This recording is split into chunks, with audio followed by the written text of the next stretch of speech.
Muchas gracias por las amables palabras de presentación. Muchas gracias a todos ustedes por esta asistencia compitiendo con el deporte nacional. Es para mí, como siempre, un verdadero honor y un verdadero placer estar aquí en el Museo del Prado, en una institución que he admirado desde mi más tierna infancia y en la que jamás llegué a pensar que podría, encajar el mundo egipcio, un mundo no muy representado, pero que claramente tiene un mensaje que aportar en muchos de los aspectos del desarrollo de la historia del arte y de la historia de la cultura. Y desde luego el mundo de los seres y mundos fantásticos, el mundo egipcio es un referente por su antigüedad y por su peculiaridad, si pudiéramos verlo así. Es muy cierto que la imagen que todos tenemos en la retina de las divinidades egipcias y de muchos de los seres que pueblan el imaginario egipcio es peculiar, es fantástico. Yo con mucha frecuencia, cuando tengo que hablar de los seres más raros o de las representaciones más bizarras y peculiares, muestro a Khepri. Khepri es una divinidad que está relacionada con el ser, con el llegar a ser, convertirse, pasar de la nada al ser, ¿no? Algo que le encantaría, por ejemplo, a algún filósofo moderno como Heidegger. Pero los egipcios lo manipularon de otra manera, pero su representación, como pueden ver, no puede ser más fantástica. Es un señor cuya cabeza ha sido sustituida por un escarabajo. Hay todo un contexto para esto, pero en lo tocante a fantástico, pues no trabajamos mejor género. Nos hemos acostumbrado a percibir del mundo egipcio estos seres, que luego, de los cuales hablaré con más detenimiento, son los llamados seres híbridos, los cuales parte son un ser y parte son otros, con frecuencia son animales. Esta percepción característica, una percepción además que es tan egipcia antigua, que de alguna manera hace que percibamos, no tengamos la menor duda en percibir como egipcio cualquiera de estas manifestaciones. A lo mejor podemos dudar si una cosa es japonesa, o china, o maya, o tolteca, pero lo que es egipcio decimos, wow, esto es egipcio, y es precisamente por esta peculiaridad. Estos seres compuestos, seres híbridos, como lo que tenemos aquí, fundamentales para el establecimiento de la realeza. Vemos una figura, concretamente Ramsés II, este es el Museo del Cairo, y vemos cómo está flanqueado por dos figuras de estas características, que son son seres fantásticos, ¿no? Elementos bien conocidos de la cultura egipcia, como el llamado Libro de los Muertos, su nombre correcto es el Libro de la Salida a la Luz del Día, está poblado de algunos de estos animales de los que luego vamos a hablar, de estos animales, de estos seres llamados híbridos, como podemos ver, y de figuras que, aunque aquí aparecen sentados muy ordenaditos y muy formales, algunas de ellas tienen unas características tremendamente peculiares. No es de extrañar, por lo tanto, que este mundo fantástico haya excedido los límites culturales del propio Egipto y sea uno de los elementos más atractivos de toda una industria que explota el aspecto fantástico de Egipto, lo explota además bien y para solaz y disfrute de las generaciones, ¿no? Esto sería una recreación de algunos de estos seres fantásticos en una película razonablemente cercana que se llama Stargate y que estoy seguro que algunos de ustedes han visto. Vamos a hacerle caso a nuestra Real Academia para definir lo que es fantástico. A mí me gusta, para nosotros especialmente, me parece interesante la definición de que no tiene realidad y consiste solo en la imaginación. Sobre todo el aspecto de que no tiene realidad, algo que no pertenece a la realidad, algo que no podemos percibir con nuestros sentidos. Eso sería una definición operativa de lo fantástico y es a la que me voy a aferrar, porque sí podemos intentar comprender en qué consiste la realidad para los antiguos egipcios y, por lo tanto, entender cómo concebían ellos aquello que se encuentra fuera de la realidad. Una de las características culturales más peculiares del mundo egipcio y una de las más longevas en la historia del ser humano sobre nuestro planeta es la escritura jeroglífica. Tiene una vigencia de 3 milenios y medio, lo cual la convierte en el sistema de expresión de la realidad, de expresión escrita de la realidad, más duradero que ha existido nunca. Solo por eso merece, por lo pronto, nuestro homenaje en ese sentido. Es una aportación tremenda del mundo egipcio, ¿no?, al acervo cultural del ser humano en su devenir histórico en nuestro planeta, como digo.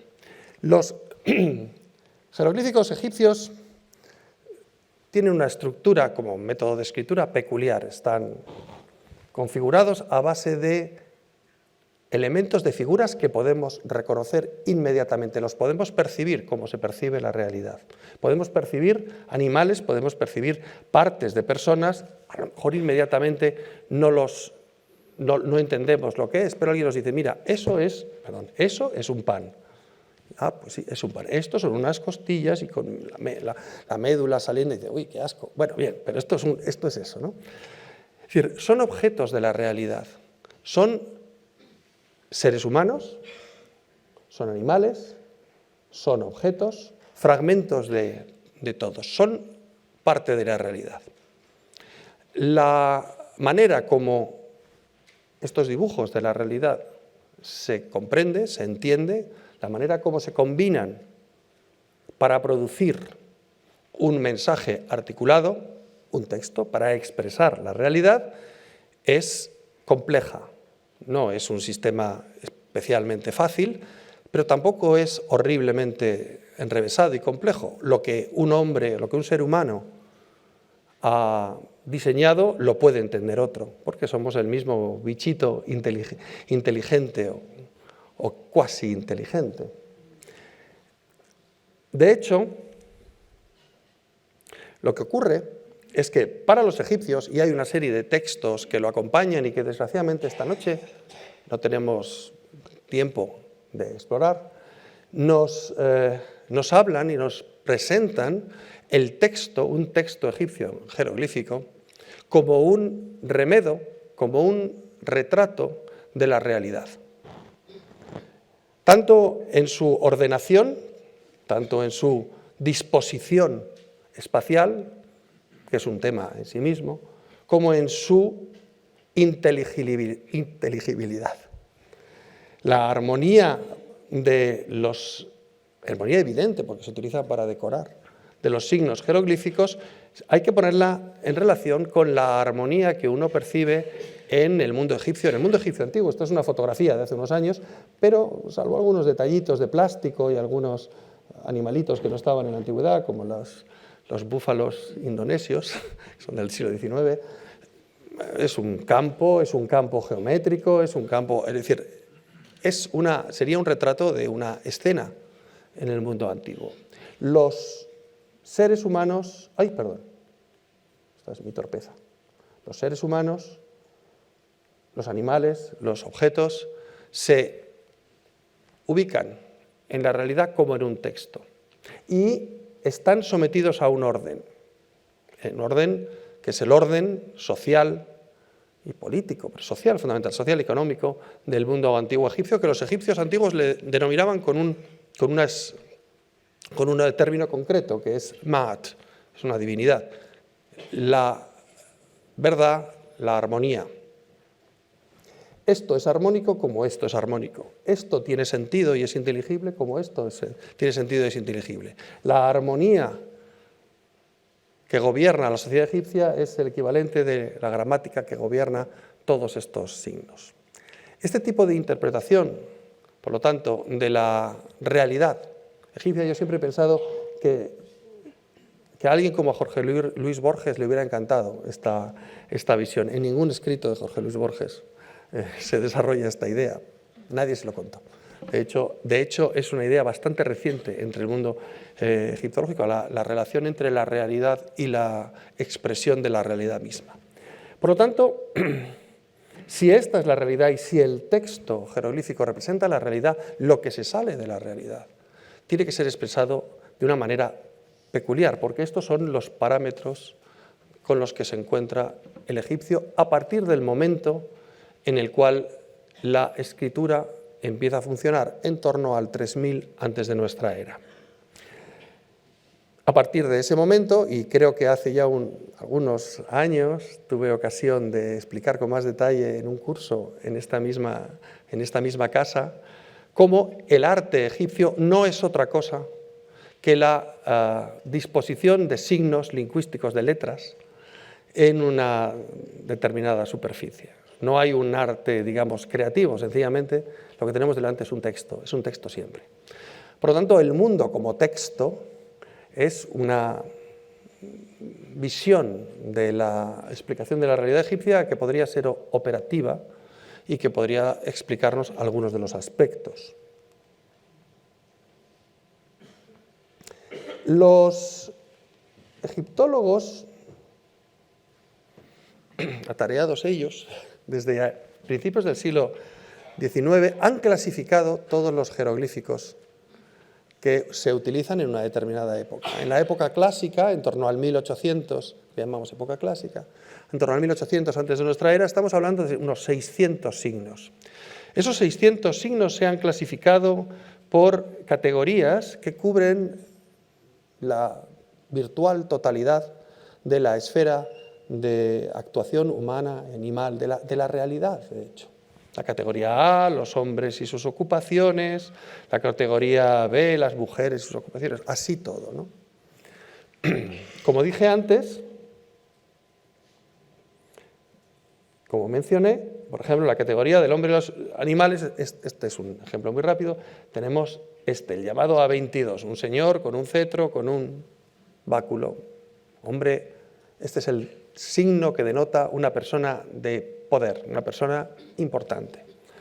Como ejemplo de lo que estoy diciendo, cuando alguien quiere relacionarse con o quiere expresar algo de una persona de poder, como este ejemplo que tenemos aquí, una estela de ofrenda, de las cuales hay en todos los museos con colecciones egipcias en el mundo, lo que tenemos es esta figura. Y esta figura uno podría pensar, sobre todo si viene del mundo del arte, que está representando físicamente al protagonista, el receptor de la ofrenda que se expresa aquí. Bueno, eso es así, es cierto, es el receptor de la ofrenda, pero no es un retrato, es sencillamente una palabra. Esto está producido con un procesador de texto egipcio. Es decir, es una palabra. Todo aquello que se pueda expresar y que pertenece a la realidad, en Egipto se establece con una palabra y con un signo jeroglífico. Algo también, por cierto, que le pondría muy contento saberlo al Wittgenstein del Tractatus si lo hubiera sabido, que en lo que sabemos nunca le interesó el mundo egipcio. Pero a nosotros sí. Entonces la idea de que todo aquello que se pueda expresar con una palabra por medio del corpus de signos jeroglíficos es lo real, nos deja para lo fantástico muy pocas opciones. Nuestra cultura ha sido capaz, no sé si es un logro, pero sí es cierto que nuestra cultura es capaz de generar entidades que no hemos percibido, que no hemos visto. Entidades completamente fuera de nuestra experiencia sensorial. Monstruos. Esto es un par de ejemplos. Sin embargo, el mundo antiguo, estos son seres fantásticos de la cultura griega, le cuesta mucho más ese paso que ha dado el mundo occidental, y lo ha dado desde hace poco. La historia de la cultura, la ciencia ficción, es algo tremendamente reciente. Pero, en cualquier caso, en el mundo antiguo, lo que sí se da cuando se quiere aludir a una realidad que está fuera de la experiencia sensorial es la combinación de elementos de dos entidades o más que sí se observan. En el caso de Pegaso, las alas de un ave con un caballo, la sirena, Minotauro, los centauros, en el mundo griego, ¿no? Son combinaciones. No, es decir, esto no lo tiene la naturaleza, pero está construido, es un constructo a base de componentes de otros dos que nosotros no percibimos. Este es el mecanismo que se aplica en Egipto en gran medida, salvo alguna excepción, salvo ninguna, en pensar. En el mundo egipcio lo que llamamos los seres híbridos, los que he mencionado antes, son combinaciones de realidades, ya sean animales, ya sean objetos, y seres humanos, por ejemplo. Nos costaría mucho, porque es una discusión que sigue manteniéndose en el campo de la egiptología, el poder especificar, bueno, ¿qué quiere decir un egipcio cuando le pone un cuerpo humano, por ejemplo, a un chacal? Hay varias teorías. Este es Anubis, luego hablaremos de algunos seres híbridos. Los egipcios no adoraban a los animales, de alguna manera, como les acusaban los romanos, ¿no? Y algunos griegos, eran zoólatras. Los egipcios adoran a los animales, no adoraban a los animales. Los egipcios veían en los animales, y no solo en los animales, aspectos de la actuación, de la agencia, del comportamiento de las entidades divinas que ellos sabían que no los tenían delante. Los dioses egipcios no se manifiestan a los mortales, viven en otro lugar que no es este. Ahora bien, hacen cosas que no hacen los seres humanos, y algunas de esas cosas tienen que ver con cosas que hacen los animales, y que tienen que ver con realidades que los animales sí hacen. Por ejemplo, Anubis manipula a los difuntos. Es un carroñero, el chacal es un carroñero. Claro que los manipula, se los come, que no es poco. Por lo tanto, una divinidad que tiene que manipular, que tiene que conducir, que tiene que jugar con el difunto, que tiene que hacer cosas con el difunto, una serie de cosas, es muy apropiado que tenga parte de la naturaleza de un chacal. Específicamente si en el mundo prehistórico, además, esta divinidad ingería al difunto, pero no vamos a entrar en ello ahora y menos antes de la cena. Por lo tanto, lo que ocurre con los seres híbridos es colocarle a un ser humano un elemento de un animal que va a configurar la actuación, la agencia de un animal. Y esa combinación no está en la naturaleza. Y eso es una manera de hablar de una divinidad, ¿no? Aquí tenemos, por ejemplo, a Sekhmet. Sekhmet es un león, una cabeza de león y un cuerpo de mujer. Tiene que ver con aspectos de la ira, aspectos de la guerra, aspectos de la peste, por un complicado sistema de metáforas que no vamos a desarrollar, pero la idea es esa. En este caso tenemos un carnero, este es Amón como carnero. Los carneros tienen también una determinada actuación en una cultura ganadera, originalmente ganadera como la egipcia. Evidentemente los carneros tienen una función procreadora, creadora. El ibis de Thoth también define, tiene que ver con la escritura, tiene que ver con el conocimiento. Para los egipcios la individualidad, lo que nos separa a unos de otros, es la cara. El resto más o menos es lo mismo, los cuerpos son más o menos lo mismo, pero las caras nos diferencian. Entonces, lo que define la esencia de una persona es lo que tiene en la cara, y lo que tiene en la cara es la cabeza. Una cara sin cabeza se pone uno muy nervioso, ¿verdad? Tiene que tener una cabeza. Esto es lo que ocurre con los seres híbridos. Están desarrollando identidades no reales, no están en la realidad, que combinan determinados aspectos y esa actuación les define. Uno especialmente curioso, ¿verdad?, es la esfinge. La esfinge es un ser híbrido, es un elemento. Rara vez la esfinge sale de esta expresión. Probablemente esta es la primera esfinge, la protoesfinge. Muy rara vez la esfinge, que tiene un cuerpo de león y una cabeza humana, se pone a moverse, ¿no?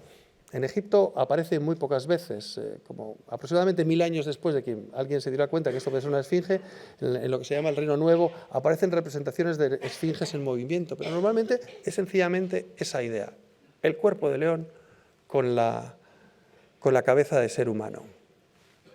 Tiene que salir de Egipto la esfinge, tiene que ser adoptada por otras culturas, tiene que ser incorporada a otros sistemas de creencia para que se pueda mover y la veamos interactuando, ¿verdad?, con otras figuras en el mundo griego y así.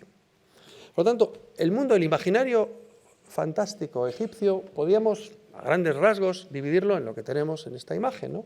Por una parte tenemos los seres fantásticos, tenemos los seres míticos y las representaciones de seres divinos como seres híbridos, los cuales hemos visto y vamos a ver alguno más. Y luego están los mundos fantásticos, que es uno de los motivos de este curso. Es decir, aquellos lugares que no están en la realidad, que son imaginados, a los que no se ha llegado, o que nadie que haya llegado allí ha vuelto para contárnoslo en ese sentido. Los egipcios no son muy pródigos en este tipo de representación. Hay algunas tierras que son legendarias, pero básicamente son lugares que están muy lejos. Sin embargo, digamos en lo que fueron razonablemente buenos es en la creación de lugares fantásticos y míticos que tienen que ver con el más allá, con la descripción de lo que hay más allá de la muerte. En eso sí fueron buenos, al menos fueron buenos porque nosotros tenemos información de lo que ellos dejaron. El primero de los seres, digamos, míticos, es un animal del que no sabemos nada, no sabemos ni cómo se llamaba, porque además desapareció. Y sin embargo, en la primera fase de la historia egipcia aparece en muchos monumentos. Este animal, los que conozcan un poco la historia egipcia seguro que les suena, es la paleta del rey Narmer. Es probablemente el monumento que separa, que es la frontera entre la prehistoria y la historia egipcia. El rey Narmer es el padre o el abuelo, como mucho, del primer monarca de la llamada dinastía I. Hay quien opina que él es el primer monarca del Egipto unificado porque aparece con las dos coronas. Bien, este tipo de planteamientos sigue en discusión. En cualquier caso, la paleta del rey Narmer, que está en el Museo del Cairo, nos presenta en la parte posterior estas dos figuras. Este animal de cuerpo felino, un cuello elongado, alargado y una cabeza que parece también ser de felina, es un animal que no recibe nombre nunca. Se le menciona en ningún texto egipcio. De tal manera que los egiptólogos han dado en llamarle el serpopardo. El serpopardo como combinación de serpiente, por el aspecto que tiene en el cuello, y que parece que es un leopardo, parece que es un felino. El serpopardo es un enigma de los enigmas reales que aparecen en la cultura egipcia, porque como digo, aparece bastante en el mundo tardo prehistórico y muy del principio. Después de esta representación, esta es la última, es como si se hubiera dictado un decreto que dijera: aquel que vuelva a dibujar un serpopardo, le cortamos las manos o los mandamos a las minas de sal o algo así, porque el serpopardo, salvo una representación que les voy a enseñar después, que la verdad es que hay que imaginar, hay que tener mucha imaginación para ver el serpopardo, desaparece. No tenemos un contexto mítico para el serpopardo. Aquí tienen otra paleta que está en el Museo del Louvre, es llamada la paleta de los perros porque tiene unos cánidos que la flanquean. También en el reverso, estas paletas se depositaban en las tumbas tardo prehistóricas, no pensemos en las tumbas egipcias clásicas, tumbas muy simples, orificios en el terreno donde se depositaba el cadáver. Se han hecho análisis y se ve que estas oquedades que tiene se utilizaban para moler un ocre rojo, para hacer color rojo, ¿no? ¿Cuál es la finalidad de esto? No lo sabemos, porque solo aparecen en las tumbas. En cualquier caso, es común, si se dan cuenta, en la anterior, el orificio para la molienda del ocre lo forman los cuerpos, los cuellos de los serpopardos. En este están ya definidos, pero aquí, justo encima, tenemos a nuestro amigo el serpopardo de nuevo, con un sinuoso cuello que además parece tener una especie de escamas o algo así. Este es otro de los ejemplos, otra paleta también llamada de los perros, pero esta está en Oxford, en el Museo Smolean. Y aquí de nuevo tenemos a nuestro amigo el serpopardo, del que no sabemos nada. Y parece que está lamiendo, comiéndose. Es un verdadero enigma, porque, como digo, desaparece. Hay alguna representación posterior, pero no es un ser que entre dentro del imaginario clásico del mundo egipcio. Se quedó en la prehistoria, se quedó a las puertas de lo que iba a ser la herencia cultural del mundo egipcio. En esta línea de no sabemos qué animal es este, no sabemos cuáles son los componentes, se encuentra uno de los seres híbridos más interesantes, que es el dios Set. El dios Set es uno de los grandes, pertenece a lo que se llama la Enéada, los 9 dioses originarios de la tradición de Heliópolis. Es hermano y antagonista de Osiris. Es el hermano listo, el hermano bruto, malo, malote, violento. Es impredecible, tiene que ver con las tormentas tienen que ver con Set, sería la manera de decirlo. Mientras que Osiris es el chico bueno, es el de las leyes, el que las leyes te hacen la vida predecible. El mito, tal y como nos lo narran en época posterior Plutarco, nos habla de cómo Set, envidioso del poder de Osiris, le engaña, le despedaza. Ese es el mito de la desmembración, reunificación y resurrección de Osiris, la llamada pasión de Osiris. Set es ese personaje, pero Set no es un ser malvado. En Egipto Set no es alguien como el diablo, el enemigo en el mundo cristiano. Set es una realidad. La capacidad que tiene todo sistema ordenado, como el sistema egipcio, de desordenarse, eso que se llama entropía, es aplicable perfectamente a la figura de Set. La capacidad que tiene un monarca de ser violento e impredecible es positivo, especialmente en el combate, en la guerra.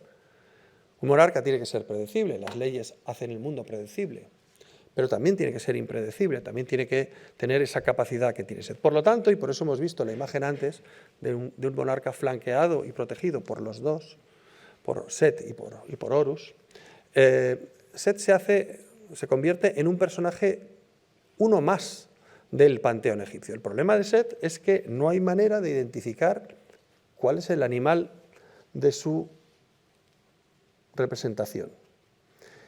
Es un animal con una especie de morro muy largo, aquí tenemos varias representaciones, una especie de morro muy largo, unas orejas cuadradas.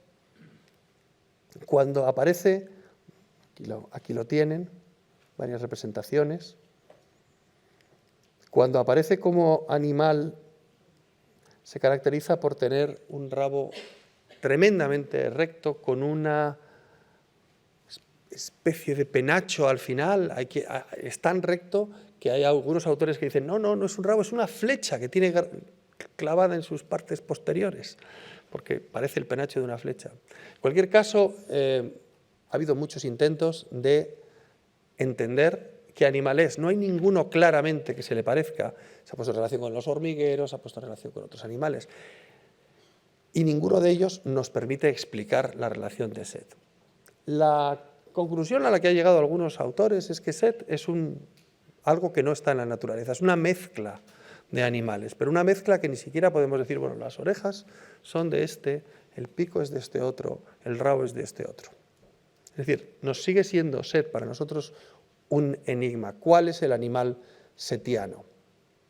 Set, como tenía que ver con la tormenta, cuando los griegos llegaron a Egipto lo equipararon con Tifón, y pasa como Tifón a muchas representaciones y muchos textos de la última época de la cultura egipcia. Pero en cualquier caso, para nosotros hoy, a día de hoy, el mundo, la mitología de Set, la conocemos razonablemente bien, todo lo que los egipcios nos han dejado, pero su representación sigue siendo un enigma y la interpretación que nosotros creemos es que sencillamente es un ser fantástico, no existe, no está en la naturaleza, es una combinación de varios. Un colega mío dice que es Frankenstein, ¿no? Lo han hecho de varios pedazos. Otro personaje que está hecho de varios pedazos es Amit. Amit es bien conocido porque aparece tardíamente ya en el Reino Nuevo, a partir del año 1500 aproximadamente, antes de nuestra era. Amit aparece en el libro de la salida a la luz del día, el libro de los muertos, popularmente conocido, junto a Tot y a Anubis en el proceso del pesaje del corazón del difunto. El corazón del difunto se pesa porque al difunto antes, en la fase anterior del libro de los muertos, tiene que pronunciar lo que se llama la confesión negativa.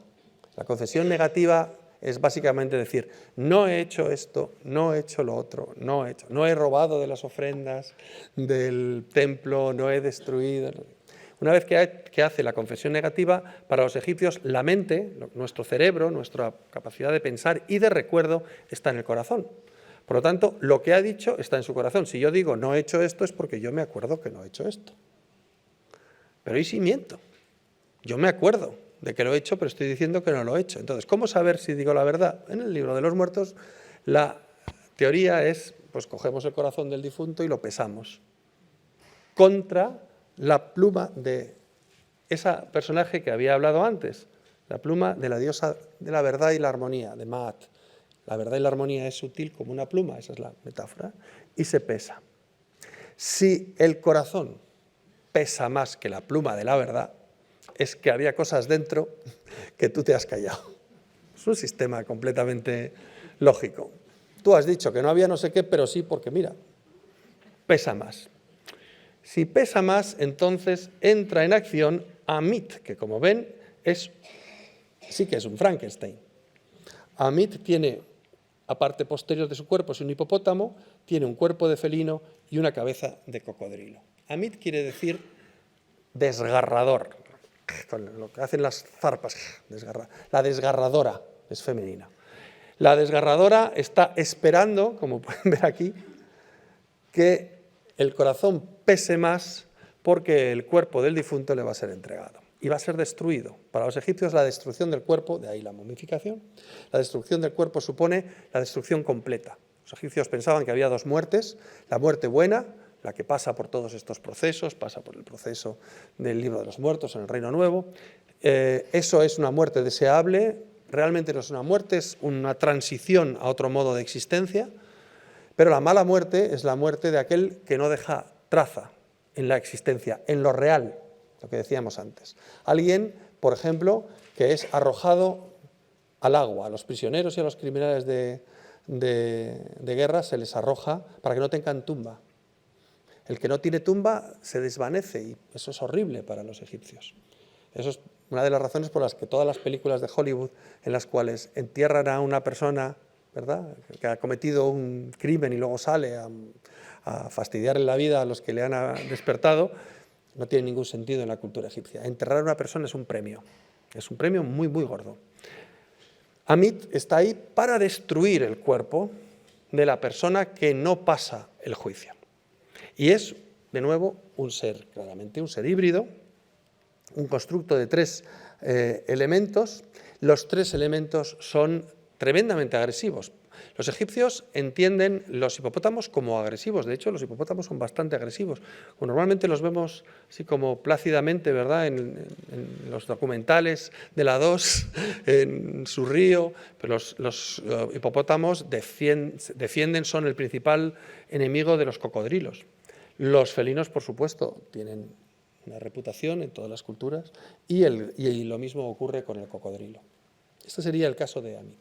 Los muchos seres híbridos que existen, casi todos tienen este tipo de funciones. Son combinaciones de los anteriores y combinan también sus respectivas agencias y sus respectivos comportamientos. Otro de los seres enigmáticos es Bes. Bes aparece muy pronto y tiene una existencia larguísima. Tanto es así que entronca con el mundo clásico. Bes, cuando aparece cuerpo entero, aparece con un cuerpo rechoncho, en ocasiones las piernas arqueadas. Es tremendamente feo, pero sus rasgos son muy coherentes unos con otros, es decir, es feo, pero siempre de la misma manera. No hay nada en el mundo egipcio que sepamos que se parece a esto. Se ha dicho que puede representar personajes del sur, del profundo sur africano. Su función es la protección de los niños. Eso sí se sabe bien. Bes aparece en general, en ocasiones aparece con un tocado, como ven aquí, muy peculiar, emplumado, empuñando un arma. Esta es una representación muy tardía, de Egipto muy tardía, ya de época romana, es una recreación, estas imágenes. Cuando aparecen, normalmente aparecen en el contexto de protección de los niños y es rematadamente feo. Se ha pensado, poniendo algunos ejemplos paralelos de otras culturas, en que la fealdad ahuyenta espíritus para proteger al niño. Bes tuvo una larga vida. Continúa su existencia, por ejemplo, en la cultura fenicia, e incluso hay una teoría que habla de, hay representaciones de Bes en la península ibérica traído por los navegantes fenicios. Hay una vieja teoría que dice que el nombre de Ibiza, antiguo nombre de Ibiza, Ebesus, es un derivativo de la palabra Bes. De nuevo, como les comentaba antes, esta es una figura sobre la que todavía nos preguntamos su origen, cuál es la razón, cuáles son los parámetros de su interpretación. En cualquier caso, y volviendo a los seres híbridos, voy a mostrar un par de ellos para un poco explicar cómo operan. Aquí tenemos un clásico ser híbrido, que es una divinidad cabeza de cocodrilo que se llama Sobek. ¿Qué hace el cocodrilo para convertirse en una divinidad? El cocodrilo vive debajo del agua y nosotros no lo podemos ver, pero él a nosotros sí. Esa es una de las principales características. El cocodrilo caza observando desde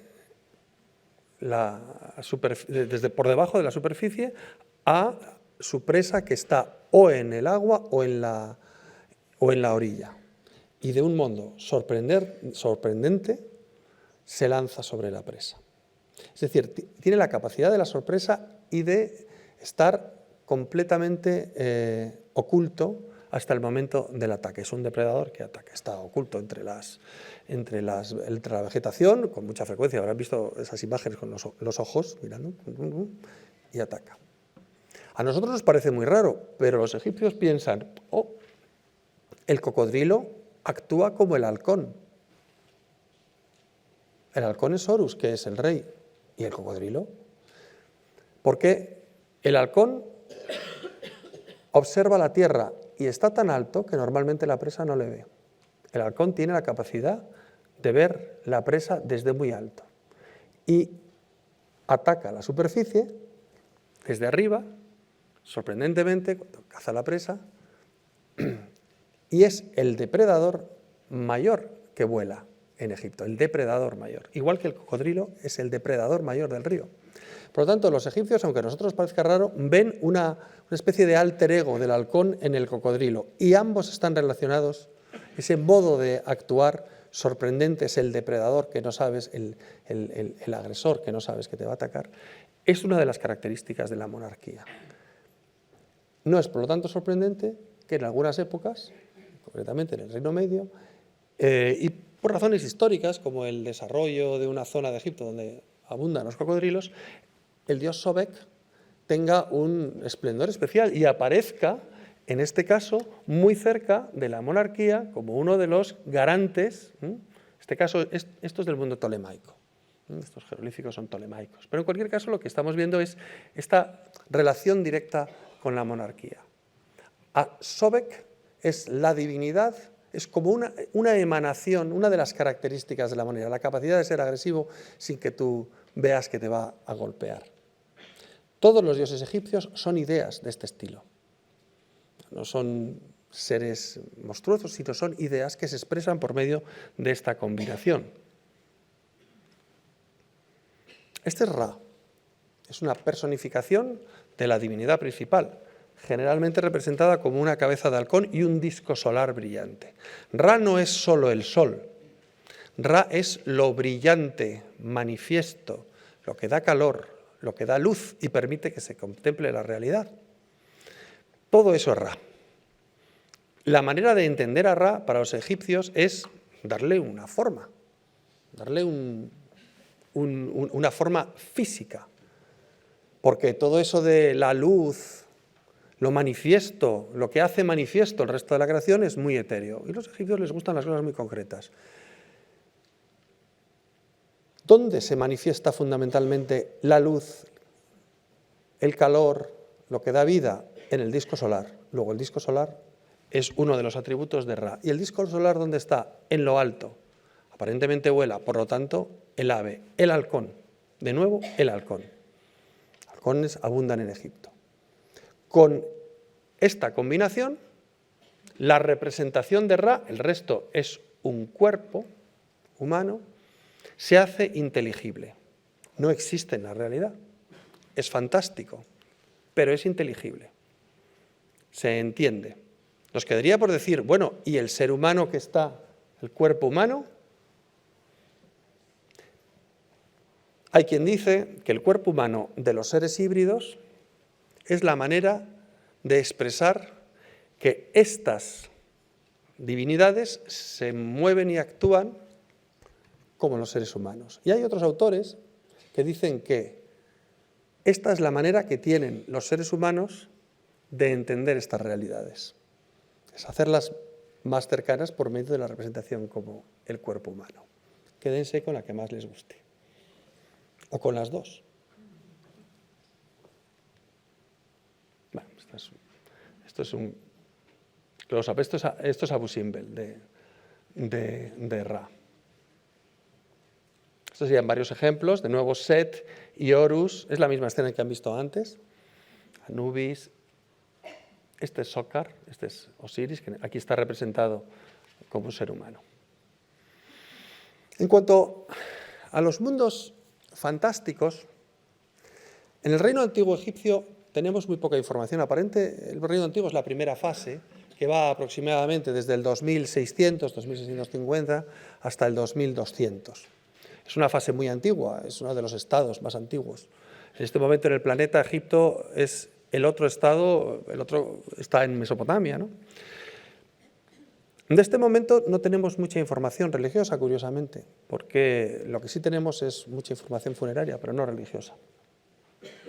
Lo más importante para los egipcios del Reino Antiguo en relación con el mundo mítico sería el hecho, el mundo de los lugares míticos, sería el hecho de que cuando un egipcio noble muere, su destino es ir a Occidente. ¿Por qué Occidente? Porque allí se muere el sol. ¿Qué hay en Occidente? No tenemos ni idea. Nadie lo describe. Nadie dice qué van a hacer en Occidente. Dice, no, se van a Occidente, como el sol cuando se pone por allá. Pero los reyes no quieren ir al Occidente, no se quieren mezclar con el populacho. Los reyes se van a otro sitio. Ese sitio está un poco más descrito. Está descrito en lo que se llaman los textos de las pirámides, que aparecen en las últimas pirámides, las pirámides de la última dinastía del Reino Antiguo, de la dinastía sexta. Los textos de las pirámides nos establecen una historia muy interesante. Nos narran cómo el rey, una vez muerto, se va a las estrellas, pero las estrellas peculiares. Cuando nosotros observamos el cielo nocturno, nos damos cuenta, si lo miramos un instante, vemos las estrellas fijas, pero las estrellas aparentemente se están moviendo. Somos nosotros los que nos movemos. Si dejamos una cámara abierta el tiempo suficiente, veremos la trayectoria de las estrellas. Pero nosotros, hoy, en el hemisferio norte, cuando hacemos esto, nos damos cuenta de que en el centro, a cuyo alrededor giran todas las estrellas, aparentemente, hay una estrella que es nuestra estrella polar. Aparentemente todas las estrellas giran alrededor de la estrella polar. Lo que ocurre es que la estrella polar coincide con el eje de rotación del planeta. El movimiento del planeta no es uniforme, de hecho hay un movimiento llamado de cabeceo y un fenómeno llamado la precesión equinoccial que hace que no siempre esté la estrella allí. Hace 4.000 años, en la época de los textos de las pirámides, sabemos que esta estrella no estaba allí, de hecho estaba dando vueltas, porque el eje de nuestro planeta estaba mirando a otro lugar, de tal manera que ese punto central era un lugar, diríamos, fantástico, impresionantemente importante, no está descrito, pero claramente es importante porque todo el resto de estrellas y de las figuras que las estrellas componen, ahora lo veremos, giran a su alrededor. Y a ese lugar es al que el monarca se va a dirigir después de la muerte. La nobleza, el populacho he dicho antes, pues la nobleza se va a Occidente, pero el monarca se va a este lugar alrededor del cual giran las estrellas, que debe ser importantísimo, porque por eso giran las estrellas. Esta representación muy tardía, es de época romana, es del templo de Déndera, llamado el zodíaco de Déndera, nos representa el cielo nocturno egipcio. El cielo nocturno egipcio, las constelaciones, las estrellas, forman figuras de estas que hemos visto antes. El cielo está poblado de figuras, algunas de ellas son seres híbridos, otras son sencillamente figuras humanas, otras son piezas humanas, son las constelaciones egipcias, pero fíjense cómo en su centro no hay nada. Sigue siendo la idea. Más allá del reino antiguo, para los reyes, se convierte en este lugar. Este lugar sin demasiada descripción. Pero el mundo cambia, el mundo de los mundos fantásticos del más allá, cambian con lo que llamamos el reino medio. El reino antiguo desaparece hacia el 2100, durante un siglo y pico, no hay un Estado unificado en Egipto, pero hay una recuperación que llamamos el Reino Medio. Para cuando se produce esta recuperación, se han producido cambios culturales tremendos, cambios que además han venido a quedarse. El primero y más obvio es el desarrollo en los sarcófagos de un tipo de manifestación que llamamos los textos de los sarcófagos. ¿Qué hay en los textos de los sarcófagos? Una descripción del más allá. Por primera vez tenemos una descripción de un mundo al que ellos no tienen acceso. Los primeros ejemplos son más concretos. Estos son sarcófagos que están en el Museo Británico, son de esta época, concretamente esto pertenece a un señor que se llamaba Gua. Gua nos muestra un tipo de texto que se llama el libro de los dos caminos. Y aquí los tienen los dos caminos, como pueden ver. El libro de los dos caminos es la primera fase del libro de los llamados libros de los sarcófagos y nos muestran los caminos del más allá. Es un mapa del más allá. No es especialmente ilustrativo, pero sí nos muestran que lo que va a ocurrir es que el difunto va a tener que hacer un camino por una serie de lugares.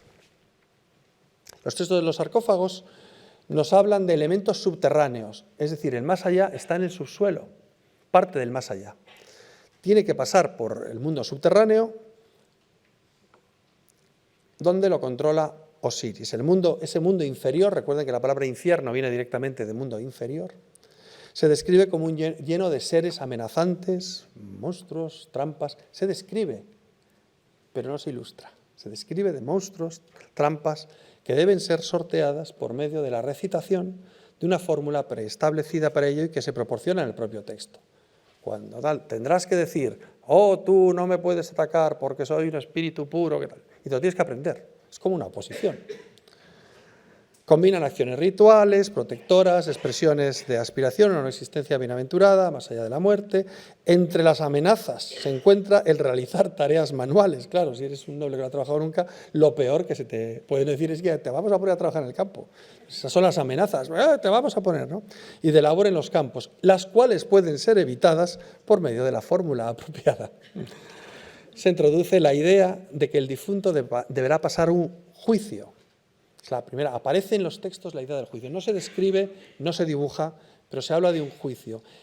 ante Osiris y se menciona una balanza, pero no se dibuja. Es decir, es algo completamente textual, pero nos está hablando de un mundo amenazante, oscuro, de un mundo lleno de seres que no existen en la realidad y que está en el subsuelo. De hecho, lo que tenemos es este esquema.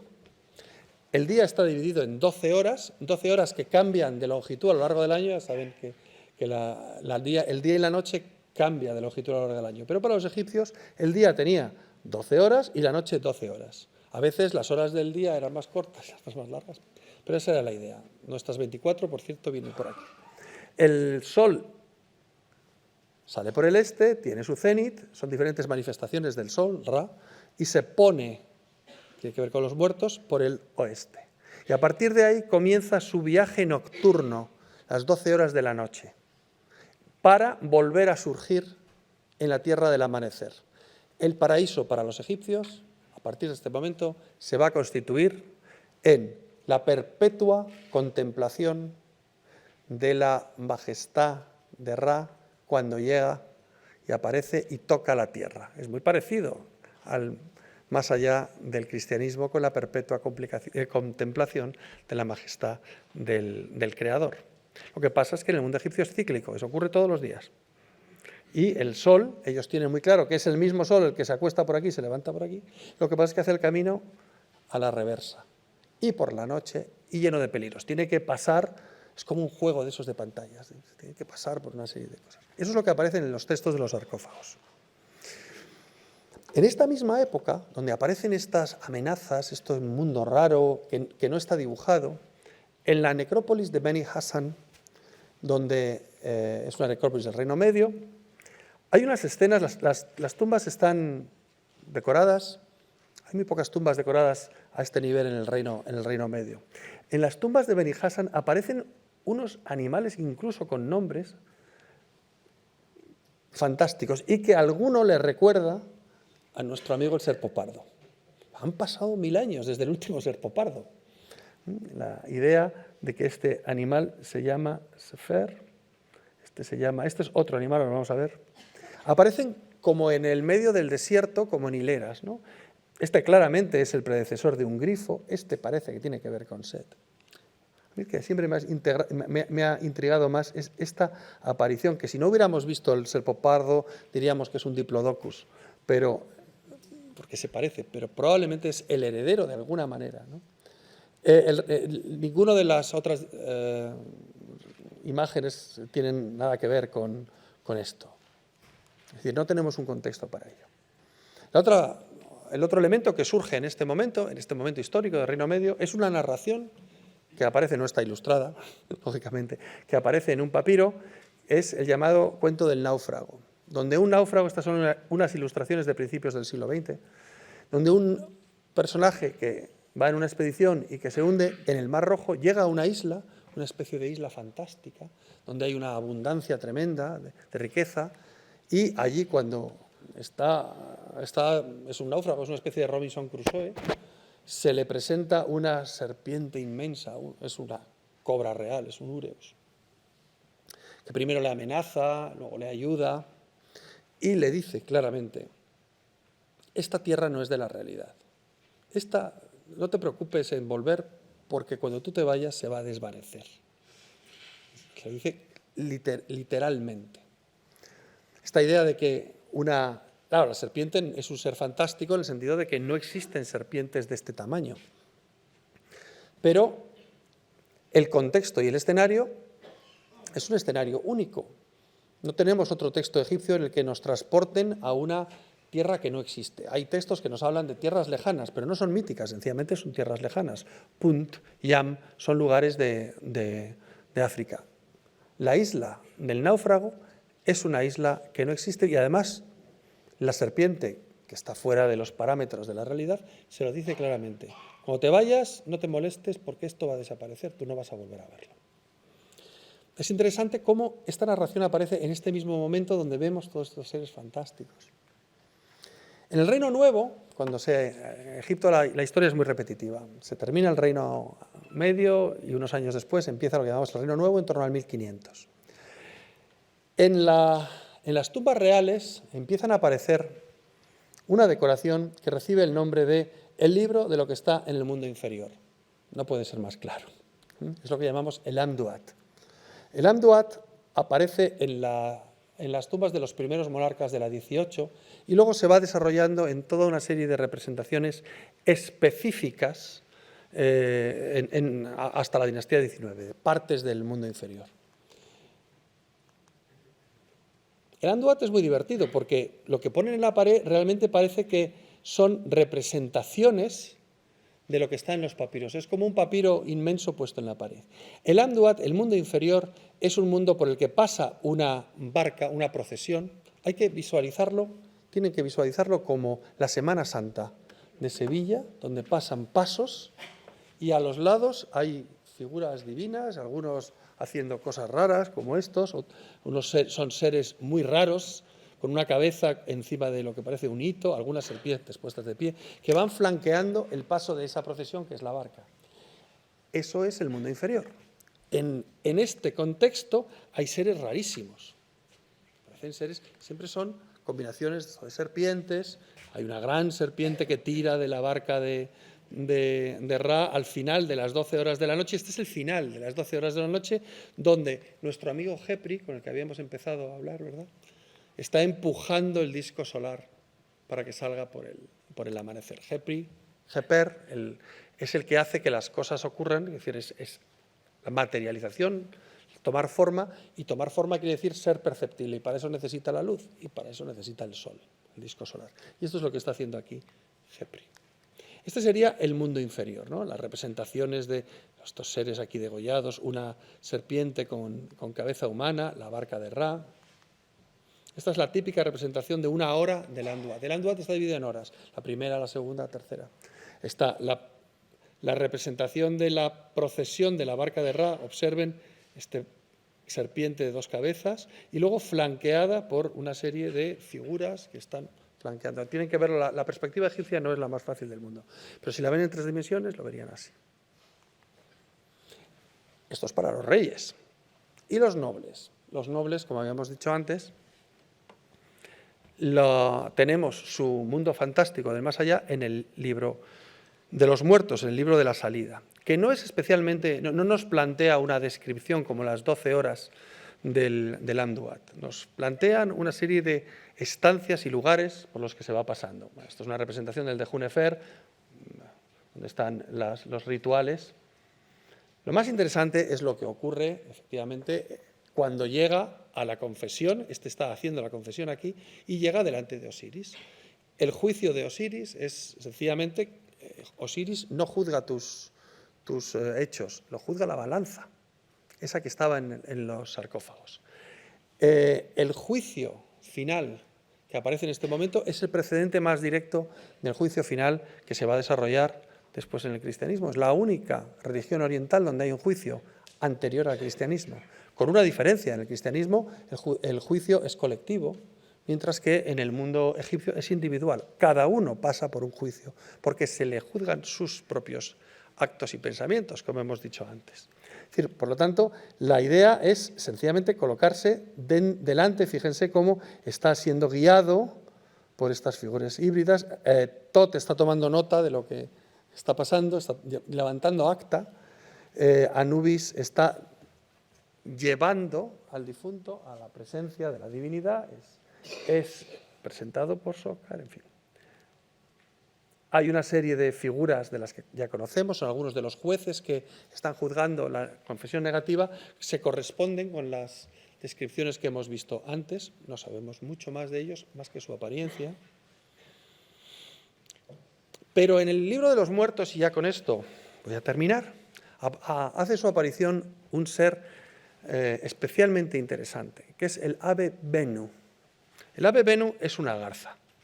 La verdad es que el ave Benu, cuando lo vemos, no tiene nada especialmente fantástico. Es una garza, es una zancuda nilótica. Sin embargo, tiene toda una serie de connotaciones de regeneración, y por eso aparece una y otra vez en relación con el difunto, que honra especialmente al ave Benu. El ave Benu aparece coronada con una de las coronas de Osiris, que tiene que ver con el rejuvenecimiento, con la resurrección, con la revivificación, más que la resurrección, deberíamos decir, en el ámbito egipcio. El ave Benu se representa, como ven, constantemente.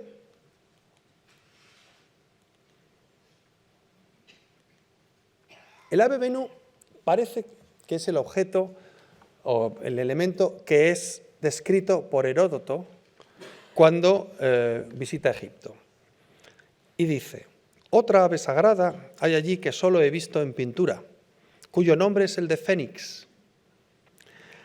Raras son, en efecto, las veces que se deja ver, y tan de tarde en tarde, que según los de Heliópolis, solo viene a Egipto cada 500 años, a saber, cuando fallece su padre.